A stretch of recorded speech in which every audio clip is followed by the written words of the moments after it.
Hello, my name is Mark Ivancic. I was a teacher at Parkville School Division for 28 years and they used to call me Mr. I had retired several years ago and was living the dream, going to the gym every day, working out, thinking life was peachy keen. And out of the blue, I had a stroke. And for those of you who don't know what a stroke is, it's when you have blockage in your artery and it deprives blood to your brain.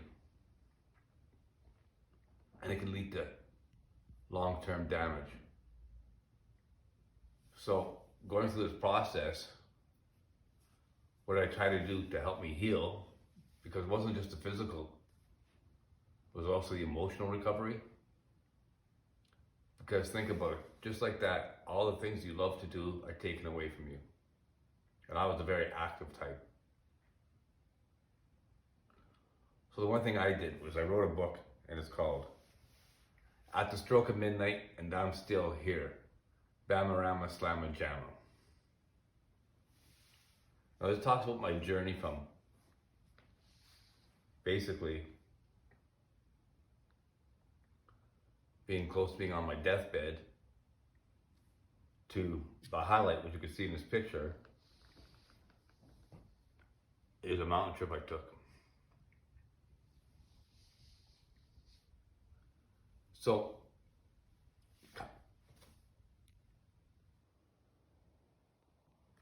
when I first got to the U of A hospital, I was in really rough shape. And they thought I might never be able to walk again. Devastating. And what had happened was the night before, I was playing hockey and I was so fit because I was going to the gym every day. I was just flying all over the ice. Got off the ice and it felt like my face was falling, skin was falling right off my face, my cheekbones. So I drove home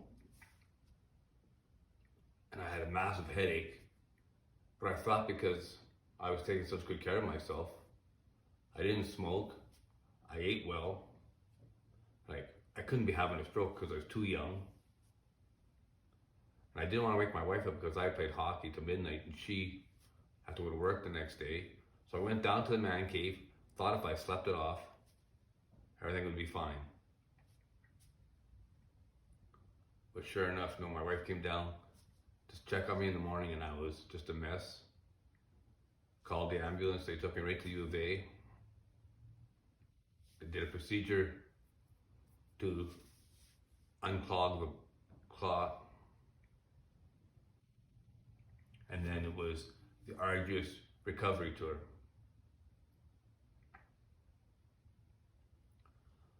So what this book is, it talks about the emotional roller coasters I went through and the physical journey to try and get myself back to some form of activity.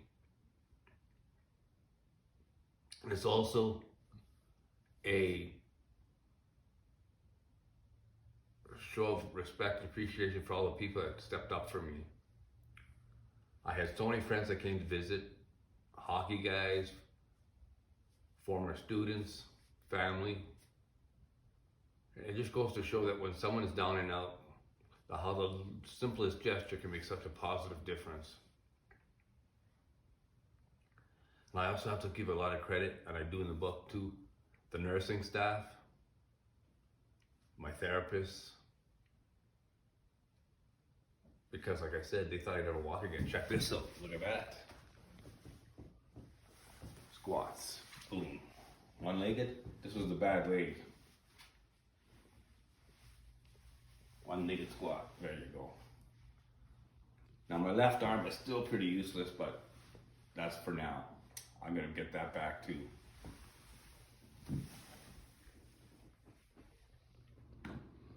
So what I try to do with the book to make it a little more interesting, I wrote everything in rhyme.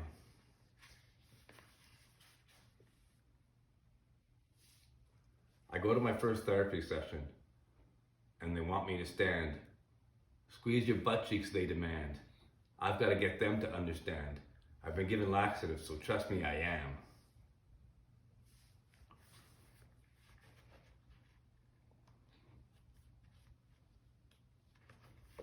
going to read a few excerpts from the book.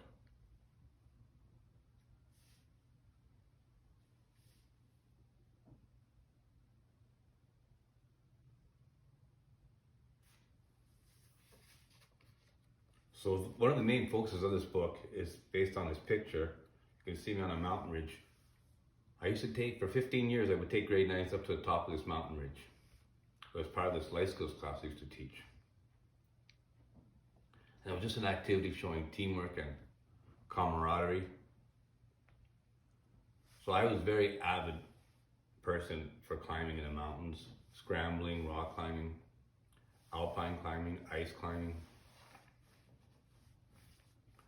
Now I was laying in a hospital bed. It dawned on me I may never get to the top of a mountain again. So I was sitting in my room and I had two former students visiting me with my daughter.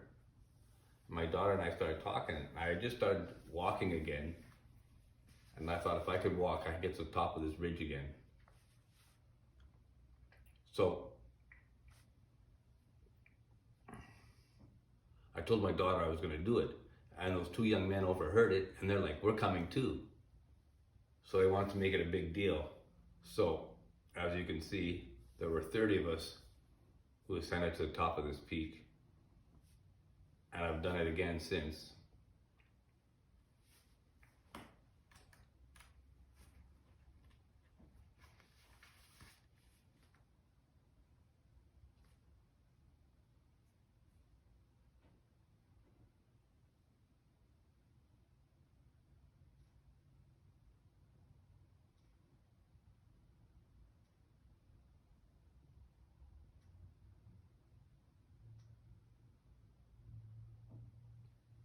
Not only does a stroke traumatize and victimize, it can dehumanize.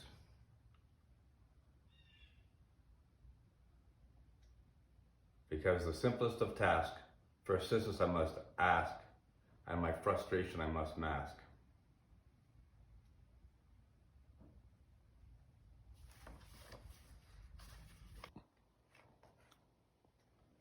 So the title of the book is At the Stroke of Midnight, and I'm still here because it was at midnight that I could feel the first symptoms of the stroke. And the Bama Rama Slama Jama, as I quote my book. So what's with the Bama Rama Slama Jama? I would say that in front of students when I was excited. And when I did, they would be delighted.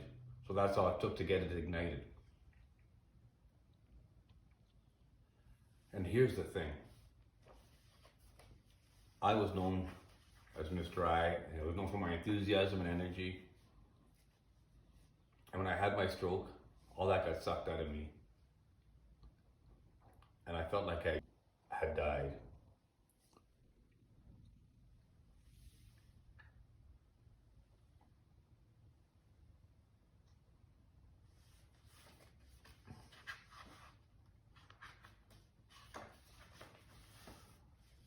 I also have instilled some motivational quotes. Despite the trauma, it would have been easy to create drama, holding a pity party and crying for my mama, but that wasn't going to help her change my dilemma. Hope comes in the dark, the stubborn hope that if you show up and try to do the right thing, the dawn will come. You wait and watch and work. You never give up. And that has been my mantra.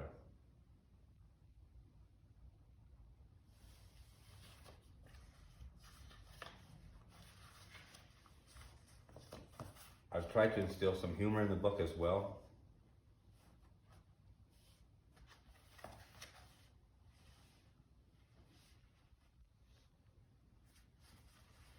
I considered myself an eternal optimist. I always look for the good, I would insist. But sometimes the darkness calls and I can't resist. It whispers in my head. No rock climbing, no mountain scrambling, no hockey, no guitar playing, no performances, no cycling. I must force my brain to cease and desist. For these negative thoughts, my butt they can kiss. Because I have too many things left to do on my bucket list. And I am still alive. The challenge is to find a way, not just to survive, but to thrive. And we all know the key to any success is inner drive.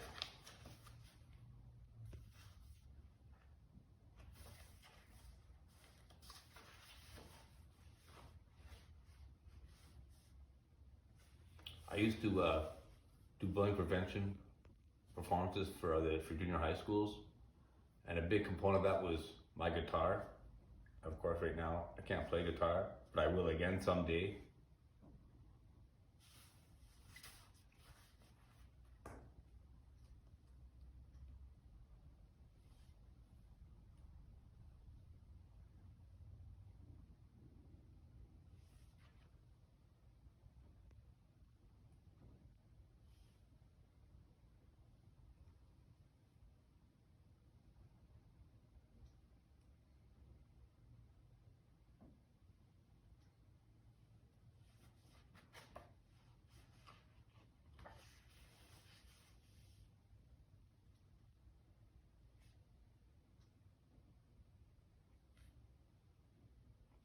So I face the inevitable question, how do I cope when it feels like I'm at the end of my rope?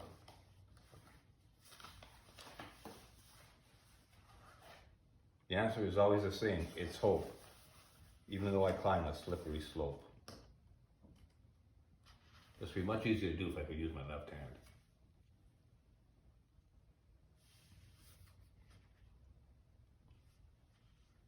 So, through the great work of my therapist, I was able to start walking again. And we set a date. It was actually 4 months to the very day I had my stroke to climb Sulphur Ridge in Jasper. There are 30 of us, and what an amazing experience.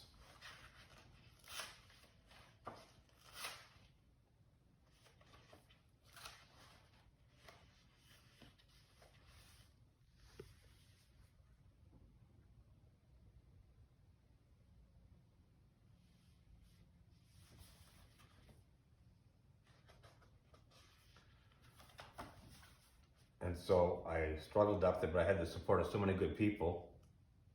It was just an amazing day.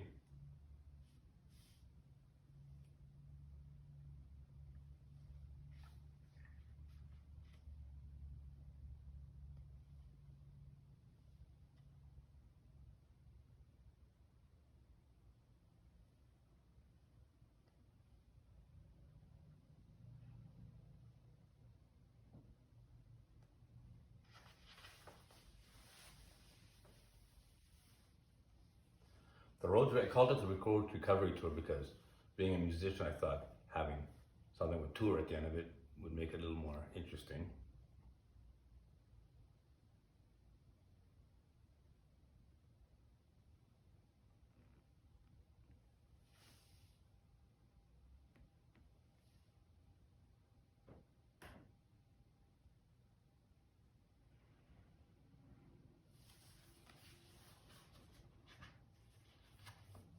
You're just going to have to read how it ends.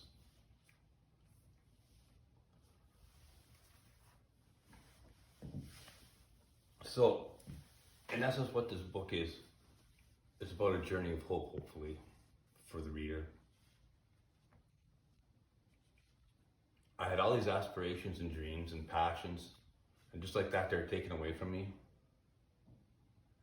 And I went to a dark place because to have all that taken away from me was like, what do I do now? And people would tell me, well, just find something else. Sure enough, easier said than done.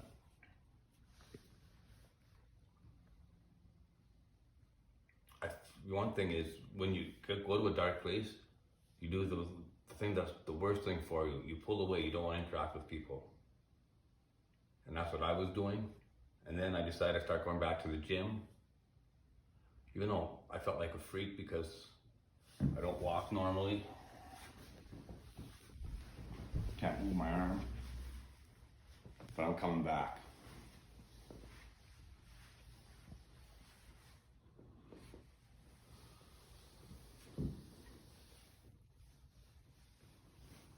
The road has been hard, but I will persevere.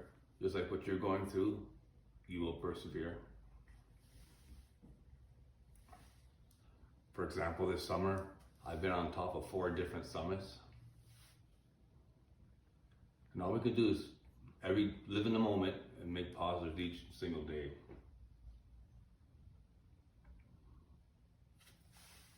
So you can get this on Amazon, get your copy. And I would just like to give myself another little promo. Within the next month, I'll be releasing my second book. It's called The 1% Challenge, where I challenge the reader to improve each day by 1%. And that could be trying something different, sharing a laugh with a friend, family member, stranger, enjoying a delicious meal. Do one little thing every day to make today just 1% better. Live in the moment. Coming soon at an Amazon near you. Thank you for allowing me to do this. Have a wonderful day.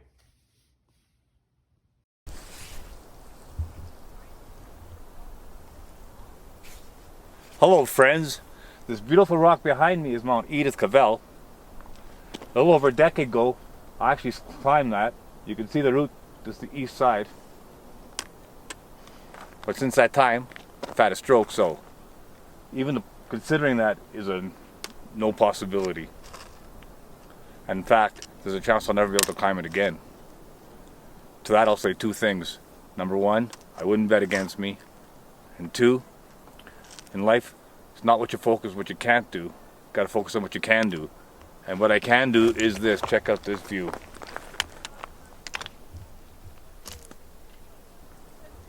You know what's coming? That's a bona fide certified. Join me at the count of 3. 1, 2, 3. Bama Rama Slamma Jamma. Hey Slovenia, pogledi mojo lipo kapo. I want to give a shout out to my physiotherapists, Carrie and Mona, who's great. Without whose great help I could never do this. Look at me now, kids.